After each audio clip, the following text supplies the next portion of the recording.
ఆంధ్ర పంటగా ముద్రపడ్డ palm oil సాగును తెలంగాణ రైతులకు చేరువ చేసింది కేసీఆర్ ప్రభుత్వం. ఫ్యాక్టరీ నిర్మించింది కేసీఆర్ ప్రభుత్వం అయితే రేవంత్ ఖాతాలో వేసుకున్నారు.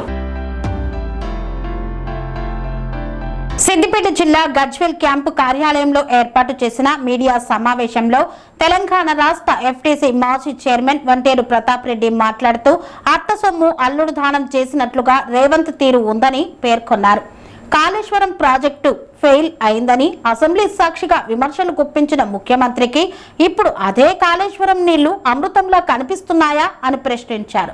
కాళేశ్వరం కాలువల్లో నీళ్లు ఉన్నాయి కాబట్టే ఈ రోజు ఈ ఫ్యాక్టరీ ప్రారంభోత్సవానికి నోచుకుందని, దమ్ముంటే రేవంత్ రెడ్డి హెలికాప్టర్లో వెళ్లి రంగనాయక సాగర్, మల్లన్న సాగర్, కొండపోచమ్మ సాగర్లను వీక్షించాలన్నారు. అలాగే 5 పంటలకు ఇవ్వాల్సిన రైతు బంధును 3 పంటలకే ఇస్తామంటున్నారని, ఎకరాకు 15,000 రూపాయలు ఇస్తామన్న హామీ ఏమైందని ప్రశ్నించారు. అటు 24 గంటల ఉచిత విద్యుత్తును 15 గంటలకు కుదించి రైతుల నడ్డి విరుస్తుందని ఆవేదన వ్యక్తం చేశారు. గజ్వేల్ నియోజకవర్గంలో నేడు ప్రారంభిస్తున్న ఎంపీడీఓ ఆఫీస్ భవనాలు గతంలోనే కేసీఆర్ ప్రారంభించినవి. పెండింగ్ బిల్లులు చెల్లించకుండా రిబ్బన్లు కట్ చేస్తున్నారని ఎద్దేవా చేశారు. రద్దు చేసిన 185 కోట్ల రూపాయల రిఫండ్ వెంటనే చెల్లించాలని డిమాండ్ చేశారు. కేంద్రం విదేశాల నుండి మొక్కజొన్నలు దిగుమతి చేసుకుంటూ స్థానిక రైతును దెబ్బతీస్తుంటే రాష్ట్ర ప్రభుత్వం వడ్లకు బోనస్ ఇవ్వకుండా కాలయాపన చేస్తుందన్నారు. అసెంబ్లీలో ముఖ్యమంత్రి వాడిన భాష జంతువులకు ఉన్న పరిజ్ఞానం కూడా లేనట్లుగా ఉందంటూ ఘాటైన వ్యాఖ్యలు చేశారు.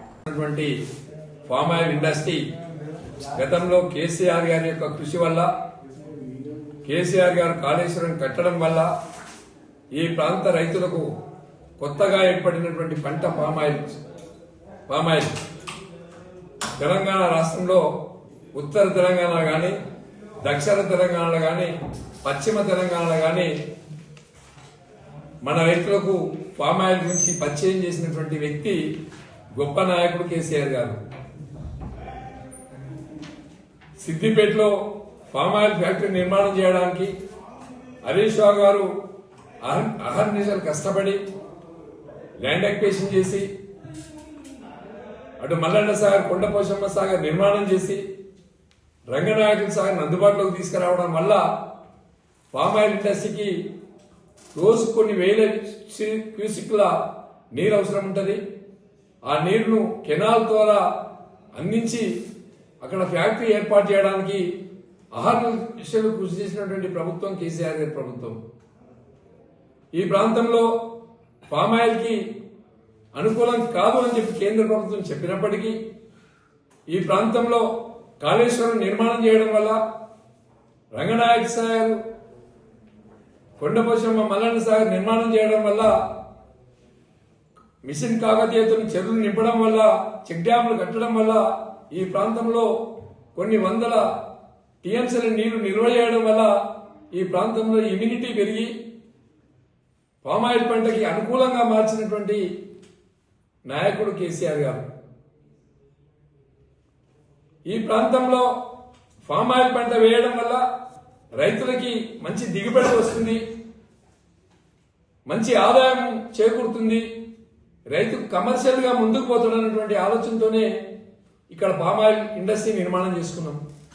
అత్త సొమ్ము అల్లుడు దానం చేసినట్టు కేసీఆర్ గారు నిర్మాణం చేసినటువంటి ఫ్యాక్టరీని ఇవాళ రేవంత్ రెడ్డి గారు ఇనాగ్రేషన్ పెట్టుకున్నాడు. కనీసం ఇనాగ్రేషన్ చేసినప్పుడన్నా మాట్లాడాలి.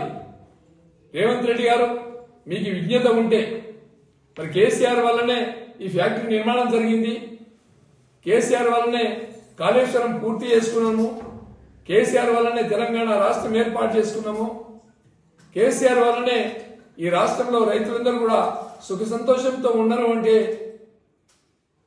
అది కేసీఆర్ వల్లనే సాధ్యమైనటువంటి విషయాన్ని ఇవాళ మీరు చెప్పాలి.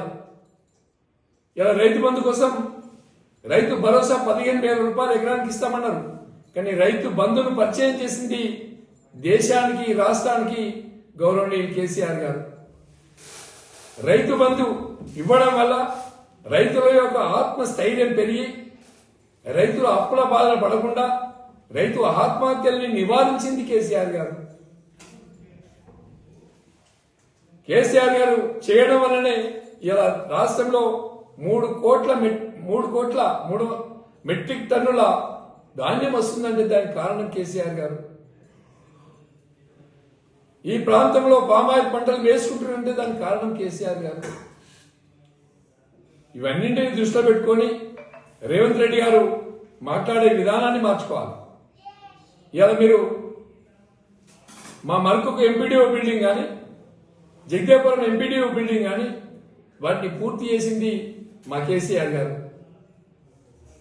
ఇలా సొమ్ము కేసీఆర్ అయితే కేసీఆర్ గవర్నమెంట్ కష్టపడి కృషి చేస్తే ఇలా రేవంత్ రెడ్డి గారు వచ్చి రిబ్బన్ కట్ చేస్తున్నారు. సొమ్ము కేసీఆర్ అయితే సోకు రేవంత్ రెడ్డి అయిపోయింది. రేవంత్ రెడ్డి గారు నువ్వు మాట్లాడే విధానాన్ని మార్చుకోవాలి. అసెంబ్లీలో నువ్వు మాట్లాడిన విధానం నేను తొక్కుకుంటూ వచ్చిన నెత్తిల పదం పెట్టినాను మాట్లాడుతున్నావు. ఎవరిని తొక్కుతావు? ఇది ప్రజాస్వామ్యం. రేపు ప్రజలు నిన్ను కూడా దొక్కొచ్చు. నిన్ను కూడా గుడంగల్లో ఓడించారు. ఆ రోజు నువ్వు దొక్కినట్టే కదా. ప్రజాస్వామ్యంలో ప్రజలిచ్చే తీర్పు కట్టుబడి మీరు ఇచ్చిన 6 గ్యారంటీల మీద కానీ మీరు చెప్పిన హామీల మీద కానీ వాటికి ఎక్కడ కూడా అమలు చేసినటువంటి దాఖలాలు లేవు. కానీ ఇవాళ పొద్దున్న లేస్తే సాయంత్రం వరకు కేటీఆర్ను, హరీష్ రావును, కేసీఆర్ను, వాళ్ళ కుటుంబాన్ని మాట్లాడడం అనేది బంద్ చేసుకోవాలి. ప్రజలు చాలా విజ్ఞులు. ఇది ప్రజాస్వామ్యం. ఈ ప్రజాస్వామ్యంలో ఎవరికి అధికారం ఇచ్చినా కూడా ప్రజలకు అందుబాటులో ఉండి పనిచేసే విధానాన్ని నేర్చుకోవాలి. ప్రజలకు ఇచ్చినటువంటి హామీలు అమలు చేయడంలో ముందుండాలి. ఇలా దాదాపు 3 లక్షల కోట్ల రూపాయల అప్పు తీసుకొచ్చారు 3 ఏళ్లలో. 3 లక్షల కోట్ల అప్పు తీసుకొచ్చి ఒక రిజర్వాయర్ కట్టలేదు, ఒక కెనాల్ నవ్వలేదు, ఒక ప్రాంతాన్ని డెవలప్మెంట్ చేయలేదు, ఒక ప్రాజెక్టు నిర్మాణం చేయలేదు. మరి ఎందుకు ఈ 3 లక్షల కోట్ల అప్పు అయిందో కూడా చెప్పాలి. ఇలా నోరు విప్పితే కేసీఆర్ అప్పు చేసిందని మాట్లాడుతున్నారు. మరి మీరెందుకు అప్పు చేస్తున్నారు? మీరెందుకు భూములు అమ్ముతున్నారు? ఇవన్నింటి మీద కూడా ప్రజలు ఆలోచిస్తున్నారు. ఇవాళ నువ్వు ఇనాగ్రేషన్కి వచ్చినప్పుడు ఇది కేసీఆర్ కోసం మాట్లాడాలి, కేసీఆర్ చేసిందని చెప్పాలి, లేకుంటే ప్రజలు నిన్ను చీకొడతారని చెప్పి సందర్భంగా తెలియజేస్తాను. సెరెనిటీ మోడల్ హై స్కూల్ విద్యార్థులకు అమ్మఒడి, సామాన్యులకు అందుబాటులో ఉన్న బడి సెరెనిటీ. మేడ్చల్ జిల్లాలో మేటిగా నిలిచి సాటిలేని ఫలితాలను సాధిస్తున్న నంబర్ 1 స్కూల్ సెరెనిటీ.